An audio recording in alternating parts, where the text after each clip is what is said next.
Hola chicos! So today we're going to talk about a very different concept by name, but it's something that each of you have in each location that you are going to play ball. And that's this concept of makerspaces. So a makerspace is essentially a space in which you get to refine a something, a hobby, a craft, an item, and each of you have this opportunity within your own locker rooms, within your own gyms. And I think it's really important when we begin to talk about you as an athlete having this makerspace, because it's the locker room that you begin to develop those relationships with your coaches, with your teammates. And that's when you start to talk about, okay, like, is my swing too high? Do I need to drop my back elbow? Do I need to pivot a little bit more on my front foot? And creating this makerspace gives you the tools and the opportunity to do that. And I think it's really incredible when you pair your makerspace with the statistics. I think that's one of really the huge assets that your coaches will be to you. As you get to talk to them, they're going to bring in the technology that says, hey, your off the bat velocity is getting a little low. If you bring that bat around the plate a little bit faster, you're going to be able to knock it out of the park. And then they're going to give you the tools to be able to do it. And so I think that's one of the really incredible things as we go through this process. I think another really big thing that you boys understand is that while you are paid to play a game, your makerspace cannot be your ride or die.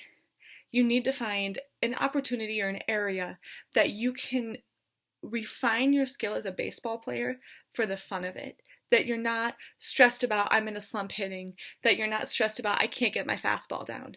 You need a space that you can stress-free work on your skill.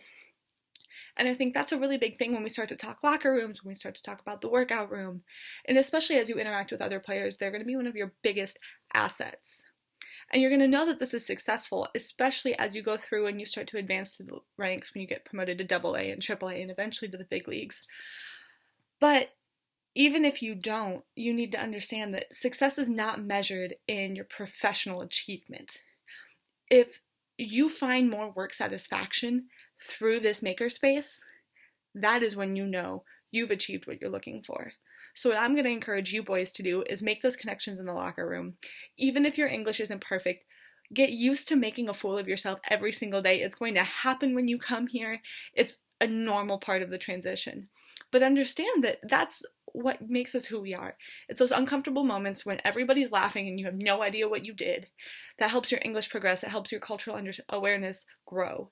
And so pushing yourself outside of those boundaries, especially in these makerspaces, will help make these spaces a lot more natural, where they feel more at home. And when you get to be excited to work a little bit further on what you're studying and what you're doing. So with that, I wish y'all the best of luck. Let's go ahead and make these makerspaces in our locker rooms and in our gyms.